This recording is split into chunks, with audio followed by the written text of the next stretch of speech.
जैसे एक तो है आज ये G7 ग्रुप वाला, और दूसरा है इसमें NCPOR, है ना, और national artificial intelligence portal of India, और मेरी आई सेल्फ, तो रिस्पॉन्सिबल AI फॉर यूथ। तो चलिए कुछ टॉपिक है इसमें। पहला तो हम G7 ही देखते हैं, है ना। G7 ग्रुप, है ना, G7 ग्रुप।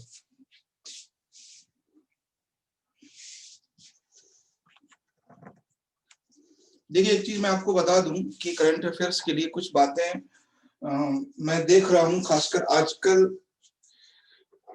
कई दिनों से मैं शेयर करना चाह रहा था ये चीज आपसे, कि जो आजकल जो मीडिया है और जो मीडिया के सोर्स हैं, है ना, वो एक्चुअली दो पार्ट में मतलब बट गए, है ना। या तो वो इधर है या इधर है।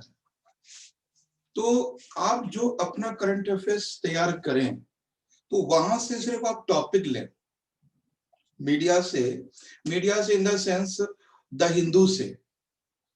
प्रेजेंट टाइम में द हिंदू कुछ अच्छा नहीं रहा, है ना, और मैं तो कहता हूं कि वो रेलिवेंट ही नहीं है उसका, द हिंदू का। तो खुद का आप अपना जो, तो जब भी हम कोई टॉपिक डिस्कस करते हैं तो हम जो करंट में चल रहा होता है उसको अपने हिसाब से करते हैं और यूपीएससी अकॉर्डिंग करते हैं। तो आप ये मत सोचिए कि अगर आप द हिंदू का टॉपिक कवर कर रहे हैं, है ना, और किसी भी पेपर का, दैनिक जागरण का या दैनिक राष्ट्रीय या भास्कर का, किसी का भी, तो आपको लगता है वो सफिशिएंट है। तो न्यूज़पेपर तो कोई सफिशिएंट नहीं है। और मतलब सफिशिएंट क्यों नहीं, उसका रीजन ये है, या तो वो इधर है या फिर इधर है ना। आपका जो नोट्स है, आपका खुद का ब्रांड होना चाहिए। खुद का ब्रांड का मतलब खुद का क्रिएशन हो। खुद का क्रिएशन वो कैसे होगा, अकॉर्डिंग यूपीएससी रिक्वायरमेंट। जैसे G7 है, G7 में जो अभी टॉपिक में, अभी जो मीडिया में जो आ रहा है इसके बारे में, अभी शायद अभी 2-3 घंटे पहले राजसभा ने भी इसको दिया है विशेष में, ठीक है, स्पेशल एपिसोड में। तो या तो चीजें सरकार के समर्थन में है या सरकार के, पिछली सरकार के विरोध में है। मेरी बात समझ रहे हैं। जब मैं G7 को सुन रहा था तो जो प्रेजेंट में लोग बैठे हुए हैं वो ये कह रहे हैं कि बिफोर 2014, है ना, there was no improvement in this group, India related. तो भारत से रिलेटेड इसमें कोई 2014 से पहले कोई इम्प्रूवमेंट नहीं हुआ था। तो इन चीजों से थोड़ा सा बचना है और जो रियलिटी है दोनों को लेके चलना है, ठीक है। तो जैसे सबसे बेसिक चीज है कि आपको जैसे G7 है, तो तीन ही बातें हमें समझना है इसमें। पहला तो ये है कि ये है क्या, है ना, व्हाट। और दूसरी बात समझनी है इसके मेंबर कौन कौन से हैं, है ना, इसके मेंबर कौन कौन से हैं। और तीसरी बात है इसके ऑब्जेक्टिव क्या क्या है ना, ऑब्जेक्टिव्स क्या हैं। और उसके बाद है G7 एंड इंडिया, है ना, G7 एंड इंडिया। तो ये इंडिया, तो बस इतनी सी बात है। तो इस तरह इसको समझना है। तो सबसे पहले कि G7 is a group of developed country. G7 is a group of developed country, major developed country. तो जो दुनिया के मुख्य विकासशील देश हैं, ये उन देशों का समूह है।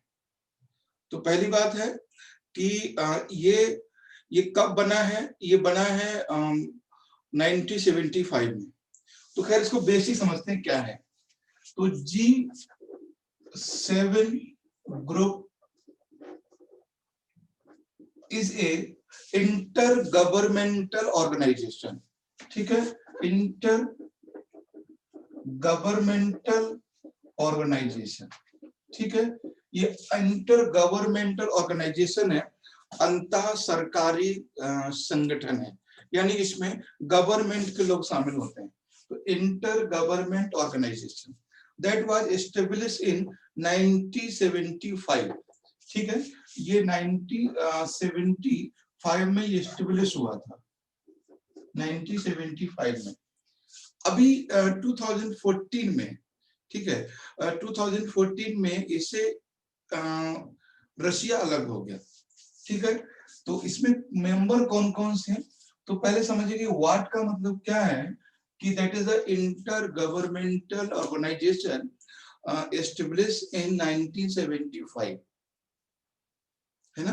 That was a major developed country group, that is a major developed country group. दुनिया के सबसे ज्यादा डेवलप कंट्री है उनका ये ग्रुप है, ठीक है। और उसके बाद इसमें मेंबर अभी कौन कौन से हैं? तो अभी इसमें मेंबर लिख लीजिए कौन कौन से हैं। कनाडा, है ना, Canada, France, Canada, France, Japan, Japan, UK, USA, है ना, इटली, और हो गए शायद जापान, कनाडा, फ्रांस, जर्मनी। हाँ, एक और कंट्री है इसमें, लिख लीजिए जर्मनी, जर्मनी। तो ठीक है, 1 2 3 4 5 6 7, और 2014 में रशिया इससे अलग हुआ है, ठीक है। 2014 में रशिया इससे अलग हुआ है, रशिया ने ये ग्रुप लेफ्ट कर दिया, ठीक है, लेफ्ट कर दिया या जैसे भी हो हटा दिया इन लोगों ने। तो ये चीज ध्यान रखना है। तो क्या है वो समझ गए ग्रुप कौन कौन से। देखो, अगर हमें कभी कभी इनके मेंबर्स याद करने में बहुत प्रॉब्लम आती है, तो आप देखिए इसमें कि जो मेंबर ऑफ नॉर्थ अमेरिका, ठीक है, अगर हम बात करेंगे जो नॉर्थ अमेरिका के, यानी नॉर्थ अमेरिका जो कॉन्टिनेंट है उसके 2 मेंबर हैं, है ना, कनाडा और यूएसए। अगर हम बात करेंगे यूरोप की, तो यूरोप के इसके कौन मेंबर है? फ्रांस है, यूके है, इटली है, ठीक है। तो फ्रांस और यूके एंड इटली, ठीक है। और इस आवाज अपनी बंद करिए। और ठीक है, और इसमें इंडिया से जापान है, और कौन है? बस। और ये यूके से जर्मनी भी है, यूरोपियन। और एशिया से केवल एक ही कंट्री है इसमें, ठीक है, जापान। इस तरह से याद रखिए, जल्दी याद हो जाएगा आपको। मतलब नॉर्थ अमेरिका से 2 country, Canada and USA. Europe से यूरोप से इसमें फ्रांस है, यूके है, इटली है, जर्मनी है, ठीक है। और एशिया से जापान है, बस ये है। तो इस तरह से याद रखिएगा, एशिया से एक ही कंट्री है, रशिया था अब वो हट गया, वो नहीं है ना। बट ये न्यूज में क्यों है इसको समझिए। न्यूज में ये है कि जून 2014, सॉरी जून 2020 यूएसए ने ये बोला है कि इंडिया भी इसमें इंक्लूड होना चाहिए। तो G7 group want to include India also. तो इंडिया अगर इंक्लूड हो गया तो हम लोग डेवलप कंट्री ग्रुप में शामिल हो जाएंगे। बस आपको याद क्या रखना है, इसमें कौन कंट्री शामिल नहीं है जो फेमस है। एक तो ऑस्ट्रेलिया शामिल नहीं है, ये बहुत डेवलप, और चाइना नहीं है, ठीक है, चाइना नहीं है। तो ये है। अब नेक्स्ट आता है इसमें ऑब्जेक्टिव्स क्या क्या है इसके। यहाँ तक कोई प्रॉब्लम नहीं होगी। क्या है? That is inter governmental organization 7-8 develop country, ठीक है। मेंबर है वो आप समझ गए। कॉन्टिनेंट वाइज याद रखिए, जहां तक मुझे तो हेल्प ऐसी मिलती थी कि 2 नॉर्थ अमेरिका में है, और इसके 4 यूरोप में है, और 1 एशिया में है, बस। अफ्रीका में कोई नहीं है, ठीक है, साउथ अमेरिका में भी कोई नहीं है। तो इस तरह से आपको हेल्प मिलेगी याद रखने में। और सेकंड बात करते हैं इसके ऑब्जेक्टिव्स क्या क्या है। तो ऑब्जेक्टिव्स की बात करते हैं, या एम की बात करते हैं, या पर्पस की बात करते हैं, तो क्या क्या इसके ऑब्जेक्टिव हैं। तो देख लीजिए, इंटरनेशनल मार्केट स्टेबिलिटी, पहला लिखिए, इंटरनेशनल मार्केट स्टेबिलिटी, अंतरराष्ट्रीय बाजार स्थायित्व, सबसे इंपॉर्टेंट चीज है इंटरनेशनल मार्केट स्टेबिलिटी, अंतरराष्ट्रीय बाजार स्थायित्व। ठीक है, हिंदी में लिख देते हैं, इन सारे समझ ही लेंगे। अंतरराष्ट्रीय बाजार स्थायित्व, ठीक है, पहला। सेकेंड है इसमें international peace and development, international peace and development, अंतरराष्ट्रीय शांति और विकास, अंतरराष्ट्रीय शांति और विकास, अंतरराष्ट्रीय शांति और विकास, विकास।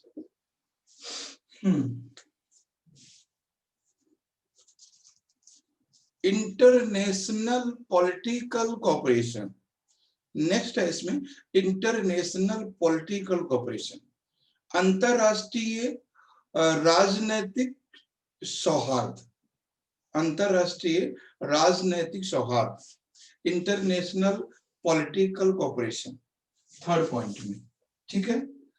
अंतरराष्ट्रीय राजनीतिक सौहार्द, राजनीतिक स्थायित्व ऐसे कर सकते हैं, राजनीतिक स्थायित्व।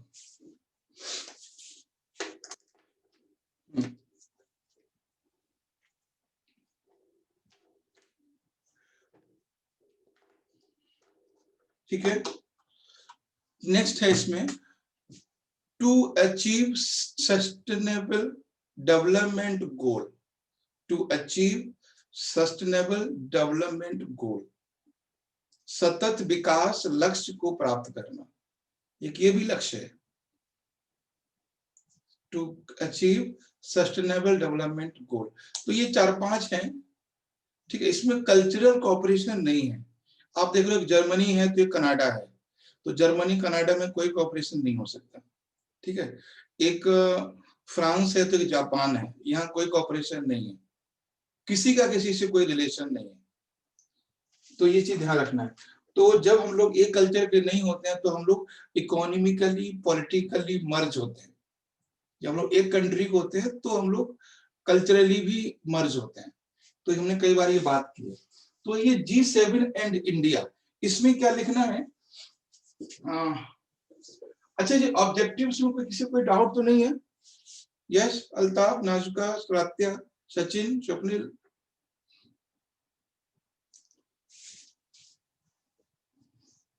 अच्छा, आवाज मैंने आपकी म्यूट की हुई है, ठीक है, मैं अभी आवाज को एक्टिव कर देता हूँ। आवाज खुद से आप अपने से म्यूट रखिए, ज्यादा अच्छा है, ताकि आप कभी पूछ भी सकें। क्योंकि जो ये जो बड़े बड़े लोग हैं तो बड़े बड़ी बातें ही करते हैं। नेक्स्ट हम बात करते हैं G7 and India. G7 India का मतलब है India is not part of G7 till now. India जो है अभी तक G7 का पार्ट नहीं है। India is not member of this group till now, अभी तक नहीं है, ठीक है। The member of G7 want include to India in G7, यानी इन जो G7 के मेंबर हैं वो इसको इंक्लूड करना चाहते हैं, इंडिया को।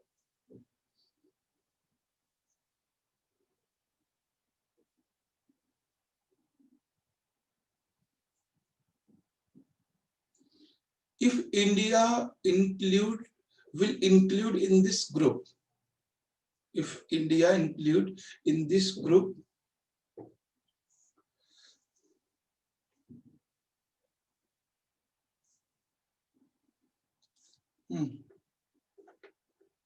that will be good for India, that will be good for India.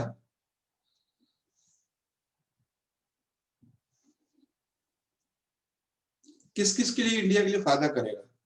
First, international cooperation,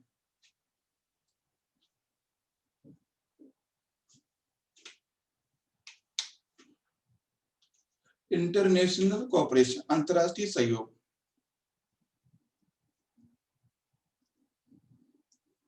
ठीक है।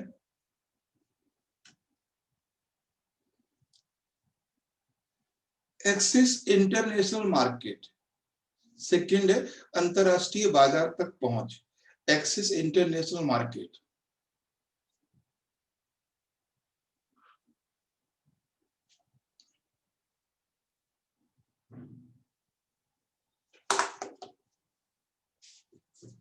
Increase employment for Indians youth, increase employment for Indians youth. जो भारत के युवा हैं उनके लिए रोजगार बढ़ेगा। रोजगार का मतलब है जब ये मेंबर हमारे दोस्त होंगे तो हमें हर कंट्री में फैसिलिटी मिलेगी।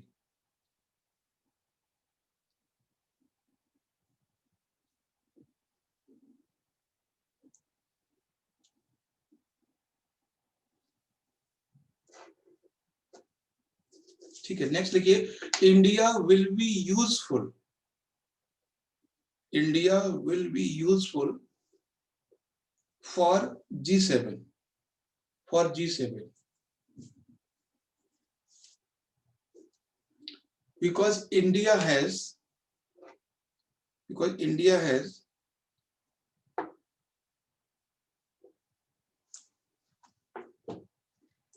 resource, skill, human resource and consumer also। मेरी बात समझ गए? अब ये बात है कि इंडिया को ये लोग क्यों लेना चाहते हैं। हमने क्या बोला, India has the resource, India के पास रिसोर्स भी है, चाहे वो कोल है, चाहे कॉटन है, चाहे आयरन है, चाहे थोरियम है, रिसोर्स भी है। And India has skills also, India के पास स्किल भी है। इंडिया का जो कॉटन वर्क है वो आज भी यूके में बहुत फेमस है। बहुत सारे ऐसे हैंडलूम प्रोडक्ट्स हैं जो पूरे वर्ल्ड में फेमस हैं। तो India has skill and India has also resource, human resource. Human resource आप जानते हो, ठीक है, गूगल का सीईओ इंडिया का ही है। Next, India has also the consumers, India के पास कंज्यूमर भी है। तो मतलब क्या है कि G7 में जाने के लिए हमारे पास ह्यूमन रिसोर्स भी है और G7 कंट्री का जो प्रोडक्ट्स है उसके सेल करने के लिए हमारे पास मार्केट भी है। तो हर तरह से G7 के लिए अच्छा है, ठीक है, इंडिया के लिए भी अच्छा है और इंडिया से ज्यादा G7 कंट्री के लिए अच्छा है ना, ये चीज ध्यान रखना है। तो कभी इसमें बन सकता है क्वेश्चन कि इंडिया से ज्यादा ये लोग लाभान्वित होंगे, इन्हें ज्यादा प्रॉफिट मिलेगा G7 वालों को। हम लोगों को क्या है, हमारे प्रधानमंत्री ने बोल दिया आत्मनिर्भर, हमें जाने की जरूरत नहीं है, जरूरत तो तुम्हें है ना, गूगल चलाना पड़ेगा तुम्हें, ठीक है। Indian origin vice president of USA, इससे बड़ी बात क्या हो सकती है, ठीक है। तो ये था G7, कोई दिक्कत, कोई डाउट तो नहीं है इसमें। अब इसमें बहुत सारी बातें हो सकती हैं। अब कुछ लोग बोलेंगे देखो भाई मोदी जी आ गए इसलिए हम लोग देखो G8 के मेंबर बन गए, कोई लेना है नहीं है इससे यूपीएससी को। और जो मैं डिबेट में सुन रहा था मैं यही देख रहा था और मीडिया में भी जो न्यूज में आ रहा है वो भी यही आ रहा है, ठीक है। तो मतलब जो लोग सरकार के सपोर्ट में लिखते हैं वो ये लिखते हैं कि देखो that is achievement of BJP या प्रेजेंट गवर्नमेंट सर, ठीक है। और जो लोग इसके अपोज में हैं वो लोग ये बोलते हैं अब देखो इंडिया जो है G7 कंट्री का गुलाम हो जाएगा, इससे प्रॉब्लम हो जाएगी इंडिया को। तो कैसे प्रॉब्लम हो जाएगी, है ना, कैसे हो जाएगी? जिसके पास स्किल है उसे प्रॉब्लम कहीं हो ही नहीं सकती है, ठीक है। वो कहीं भी जाएगा तो काम अपना पेट भर लेगा, तो हम लोगों के पास कभी कोई प्रॉब्लम नहीं हो सकती है ना। ये लोग इतनी ज्यादा फार्मर्स को लेके बात कर रहे हैं, हमें लगता है पूरे हिंदुस्तान का फार्मर एक साल के लिए पूरा जो जो अनाज है वो मार्केट में भेजना बंद कर दे, क्या कर लेंगे लोग? उन किसानों के पास तो गाय भी है, भैंस भी है ना, नमक एक साल का रख लेंगे लाके, नमक मत दो भाई, बाकी बात उनके पास क्या नहीं है ना, उनके पास अनाज है, सब्जी है, दूध है, मांस है, मीट, सब कुछ है उनके पास है, वो जी लेंगे। लेकिन तुम क्या खाओगे, प्रॉब्लम ये है। तो वैसे ही वो लोग परेशान हो रहे हैं, परेशान होने की जरूरत नहीं है। इसके पास स्किल है, उसको दुखी होने की जरूरत नहीं है। ठीक है, नेक्स्ट टॉपिक है इसमें NCPOR,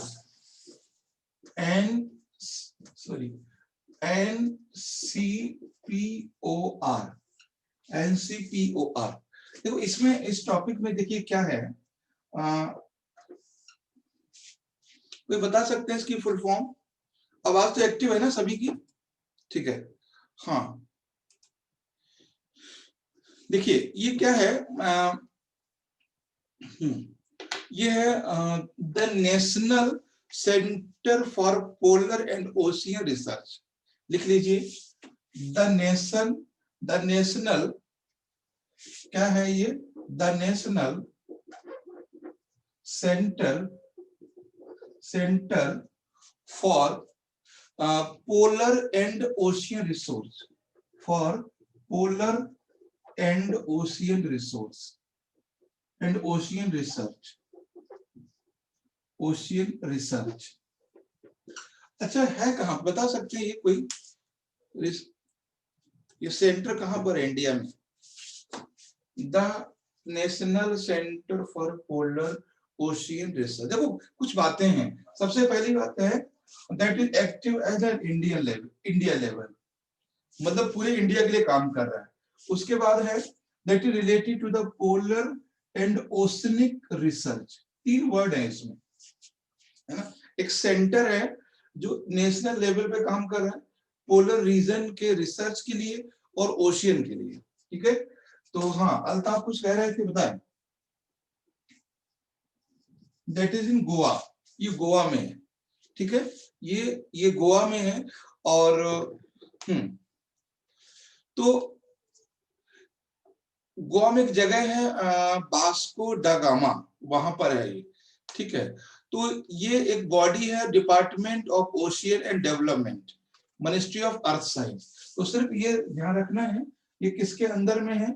ministry of earth science, ठीक है, मिनिस्ट्री ऑफ अर्थ साइंस, है ना। तो मिनिस्ट्री ऑफ अर्थ साइंस के, मिनिस्ट्री ऑफ अर्थ साइंस के अंडर में है ये। और ये क्या काम करता है बताएं? That is responsible for administrating of the Indian Antarctic programme, ठीक है, and maintain administration in polar region, ठीक है, ध्यान रखना है। तो इसका सीधे सीधे बात कर लेते हैं, ऑब्जेक्टिव क्या है। ऑब्जेक्टिव्स हैं इसके, मेंटेन या कह सकते हैं control Indian Antarctic programme, Indian Antarctic programme के उसके लिए कंट्रोल करने के लिए, ठीक है, जितने भी रिसर्च हो रहे हैं अंटार्कटिक रीजन में। तो पहली बात है NCPOR is a center in Goa for the control Antarctic program research। जो अंटार्कटिक रीजन में जितने भी एक्सपेरिमेंट रिसर्च प्रोग्राम होते हैं उनको सबको ये कंट्रोल करता है, ठीक है। That is not relate to only Antarctic region, that relate to also pole and Arctic region. ये आर्कटिक रीजन के लिए भी काम करता है, ठीक है, आर्कटिक रीजन के लिए भी काम करता है। अच्छा देख, कुछ बता सकते हैं कि अंटार्कटिक रीजन में कौन कौन से अपने रिसर्च सेंटर हैं?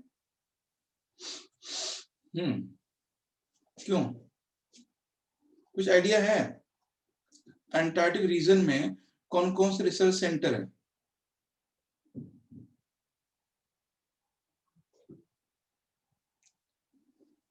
देखिए सुन लीजिए, 4 हैं। देखो एक तो पहली, अच्छा ये तो आपको इसमें कोई डाउट नहीं होना चाहिए ना, ये आर्कटिक रीजन है और ये अंटार्कटिक रीजन है, ठीक है। ये आर्कटिक है ना, ये आर्कटिक रीजन है, ये अंटार्कटिक है, ठीक है, ये अंटार्कटिक रीजन है। तो इस सॉरी, ये जो आर्कटिक रीजन है यहाँ पर इनके 2 रिसर्च सेंटर हैं पहले से। इनके नाम लिखे हुए मिलाने को दे सकता है, ठीक है। यहाँ पर कई लोगों को पता होगा कि कुछ रिसर्च सेंटर के नाम है। एक है नॉर्थ पोल पर, वो है हिमाद्री, पता होगा आप लोगों को, ज्यादा तो लोगों को Himadri. Himadri is a polar research centre in Arctic region, in Arctic region. Next है इसमें इंद्रास, INDRAS, इंद्रास। इंद्रास जो है वो भी आर्कटिक रीजन में। और नेक्स्ट बात करते हैं इसमें साउथ पोल में, ठीक है। साउथ पोल पे कौन कौन से, ये तो अगर आपको पता होगा। साउथ पोल पे दो हैं, एक है मैत्री, ठीक है, एंड दूसरा इसमें है भारती, ठीक है, दूसरा इसमें है भारती। तो दो यहाँ पर हैं। तो आर्कटिक रीजन में हिमाद्री है और इंद्रास है, और अंटार्कटिक में भारती है और मैत्री है। तो दो रीजन, दो रिसर्च सेंटर नॉर्थ पोल पे हैं और दो साउथ पोल पे हैं। और जो NCPOR है वो बेसिकली काम करता है अंटार्कटिक रीजन पर रिसर्च सेंटर को मॉनिटरिंग करने के लिए। अभी क्या है, पता नहीं क्यों मुझे लग रहा है इस बार अंटार्कटिका पे क्वेश्चन बनेगा। बहुत सारी चीजें हुई हैं। पहली तो क्या हुआ है कि अभी फिर से नया ये रिसर्च सेंटर और नया एक साइंटिस्ट का ग्रुप जाने वाला है अंटार्कटिका पे इंडिया से। और अभी WMO ने, है ना, वर्ल्ड मेट्रोलॉजिकल ऑर्गेनाइजेशन ने बोला है कि जो अंटार्कटिका पे ओजोन जो होल है वो पूरा हो गया है, मतलब भर गया है, ओजोन होल नहीं रहा है। तो ozone hole depletion in Antarctica region has control, है ना, according WMO, world meteorological department के अकॉर्डिंग अंटार्कटिका पे। दूसरी और भी बहुत सारे ऐसे एक्टिविटी हुई हैं अंटार्कटिका पे। तो अंटार्कटिका से कुछ भी क्वेश्चन बन सकता है। अब आई थिंक क्वेश्चन क्या बनेगा वो हमें देखना पड़ेगा, है ना। बहुत सारे रीजन है, आप अगर गूगल में जाओगे तो बहुत सारे माउंटेन दिखाई देंगे आपको, बहुत सारे ऐसी पीक्स हैं वो दिखाई देंगी आपको, छोटे छोटे सी दिखाई देंगे आपको। न पीक आपके काम की है, न सी आपके काम के हैं, न ही आपके एरिया काम के हैं। बट आपको सिर्फ ये सोचना है कि एक एडमिनिस्ट्रेटर को, एक जिला अधिकारी को, एक प्रशासक को क्या जानना जरूरी है अंटार्कटिका के बारे में, है ना। और अंटार्कटिका के बारे में जानना जरूरी है। तो एक कई बार हम बात कर चुके हैं, we are always as a part of chain, we are always, we are means administrator। जो हम लोग एडमिनिस्ट्रेशन में जाते हैं उस सभी हम लोग उस चेन के पार्ट होते हैं। अब बात ध्यान समझना मैं क्या कहना चाह रहा हूँ, that chain connect common people to government, that chain connect common people to government. तो हमें क्या जानना जरूरी है, दो बातें, कि what is thing for local people and what is things for government. दो ही बात जानना जरूरी है। मुझे नहीं लगता कि हमें ये जानना जरूरी है अंटार्कटिका पे हाईएस्ट पीक कौन सा है। मैंने देखा है नोट्स में लिखा हुआ है जगह हाईएस्ट पीक सी वगैरह। क्वेश्चन बनेगा what is the cause, what how common people responsible for ice melting in Antarctica region. एक कॉमन पीपल या हम लोग पॉपुलेशन किस तरह से अंटार्कटिका रीजन में आइस को मेल्ट होने के लिए रिस्पॉन्सिबल है। ये क्वेश्चन कहां से चला और सीधे कहां से आ गया, तो क्वेश्चन सिर्फ वहीं से फोकस करेगा। एक कॉमन पीपल, एक सिटीजन या एक इंसान, ये ह्यूमन बीइंग या ह्यूमन एक्टिविटी कैसे रिस्पॉन्सिबल है ओजोन लेयर डिप्लेशन के लिए, और कैसे रिस्पॉन्सिबल है ओजोन जो अंटार्कटिका रीजन में जो ग्लेशियर्स हैं उनके मेल्टिंग के लिए। क्वेश्चन सिर्फ यहां से कनेक्ट करेगा। आप देखना फ्यूचर में जब भी क्वेश्चन आए वो ऐसा ही क्वेश्चन बनेगा, ठीक। तो ये है, हाँ, ये मिलाने के लिए आपसे दे सकता है, आपको पता होना चाहिए कि ये है क्या, बस ये मिलाने को दे सकता है और डीप में जाने की जरूरत नहीं। अरे कम से कम ये तो पता चले अंटार्कटिका में हमारा घर क्या नाम क्या है ना, ये तो नाम का पता हो ना। तो क्या है, हिमाद्री, मैत्री और भारती, तो ये हैं। तो अभी जो हम लोगों ने बात की है वो है, ये थी कि NCPOR, ठीक है। तो इसकी फुल फॉर्म हमने जान ली कि NCPOR की फुल फॉर्म क्या है। तो ये एक सेंटर है ना, ये एक सेंटर है, कहां पर है, गोवा में है ना। और इसका पर्पस क्या है, इसका पर्पस ये है कंट्रोल करना या रेगुलेट करना, रेगुलेट, ठीक है, रेगुलेट करना रिसर्च, है ना, इन पोलर रीजन, यही है ना, पोलर रीजन। तो पोलर रीजन का दो पोलर रीजन है, नॉर्थ पोल और साउथ पोल, हिमाद्री, वो सब बातें होंगी, ठीक है। तो ये इसका फॉर्मेट है। तो ऑब्जेक्टिव इसका यहीं से शुरू हो जाता है, ऑब्जेक्ट, रेगुलेट रिसर्च इन पोलर रीजन। नेक्स्ट हम बात करते हैं टॉपिक की, नेक्स्ट पॉइंट है इसमें, नेक्स्ट है इसमें है, ठीक है, एक और, हाँ, national artificial intelligence portal of India, ठीक है। और नेशनल आर्टिफिशियल, है ना, नेशनल आर्टिफिशियल, आर्टिफिशियल इंटेलिजेंस, है ना, intelligence portal of India, portal of India, portal of India. तो ये है, देखो बहुत सिंपल सा कॉन्सेप्ट है ये, है ना। तो पहली बात, ये कुछ नाम से सर्च करने की कोशिश कीजिए पहले। दैट इज अ पोर्टल, यानी दैट इज अ वेब, है ना, ये वेब पेज है, यानी ये ऑनलाइन सर्विस है ना, ऑनलाइन सर्विस, ठीक है, ये ऑनलाइन सर्विस है सबसे पहली बात। और किसकी है, गवर्नमेंट ऑफ इंडिया की, क्योंकि इसमें हम लोग सिर्फ इसी से निकाल रहे हैं, है ना, गवर्नमेंट ऑफ इंडिया की। सेकंड थिंग कि what is the object of this portal. तो ऑब्जेक्ट इस पोर्टल का क्या है ना, ऑब्जेक्ट क्या है, ऑब्जेक्ट ये है to give all information, to give, लिख लीजिए पहले, अच्छा ऑब्जेक्ट से पहले एक चीज लिख लीजिए, ये कौन कौन लोग इसमें शामिल हैं, ये क्वेश्चन बनेगा, वो पूछेगा इनमें से कौन सा है जो इसका पार्ट नहीं है, ठीक है। तो ये पूछ सकता है कि कौन है जो इस पोर्टल का पार्ट नहीं है, कौन कौन इस पोर्टल में काम कर रहा है, तो इससे क्वेश्चन कभी बन सकता है। ठीक है, तो इसमें जो है, हाँ, एक तो है ministry of electronic and information technology, ठीक है, पहला है, इसमें लिख लीजिए कौन कौन इसके अंदर शामिल हैं, पूछेगा कौन सा शामिल नहीं है। पहला है ministry of electronic and information technology, ministry of, अच्छा इसमें मिनिस्टर कौन है बता सकते हैं कोई, ministry of electronic and information technology, ठीक है। मिनिस्ट्री ऑफ, है ना, मिनिस्ट्री ऑफ आईटी, इन, है ना,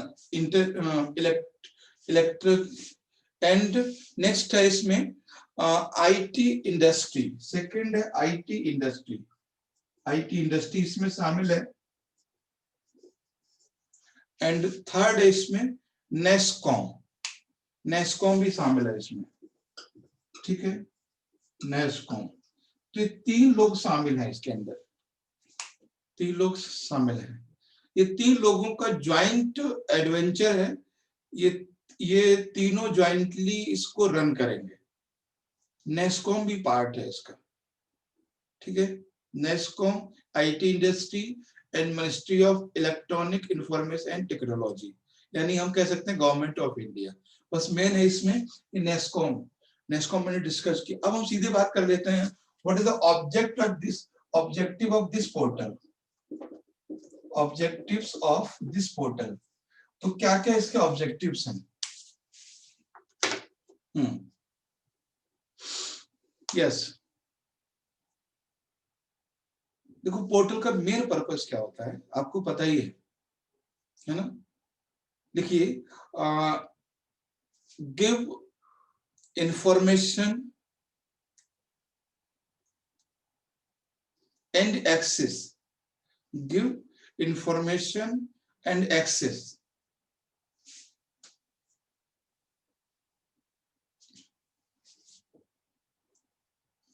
artificial intelligence technology related.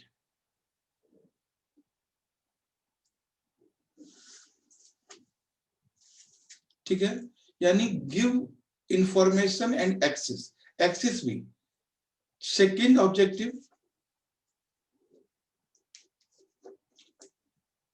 Development India, development India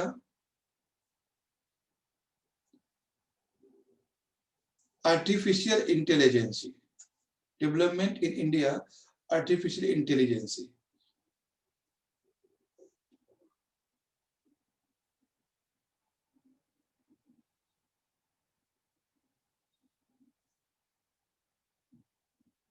artificial intelligence से क्वेश्चन यूपीएससी में शायद बना है, प्रीलिम्स में, शायद मेंस में हमने देखा है।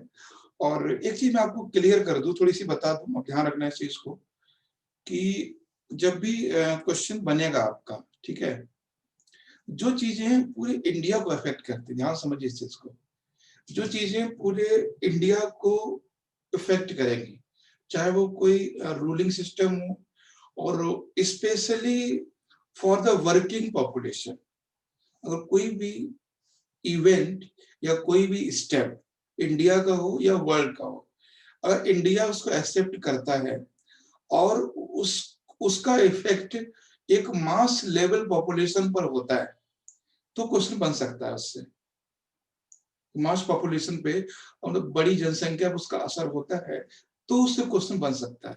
उसका रीजन यही है कि हम जब बड़े लेवल पर उसको यूज करेंगे, तो बड़े लेवल पे पॉपुलेशन को अफेक्ट करेगा। जो पॉपुलेशन को अफेक्ट करेगा, तो ये जानना जरूरी है पॉपुलेशन के लिए कि व्हाट इज दिस। तो व्हाट इज दिस ये कौन बताएगा, है ना? कौन बताएगा? डॉक्टर तो नहीं बताने जाएगा, ना कोई नेता बताएगा, जो ऑफिसर्स हैं वो बताएंगे। और ऑफिसर्स किसके अंदर है? एडमिनिस्ट्रेशन में है, चाहे वो होम सेक्रेटरी हो, चाहे वो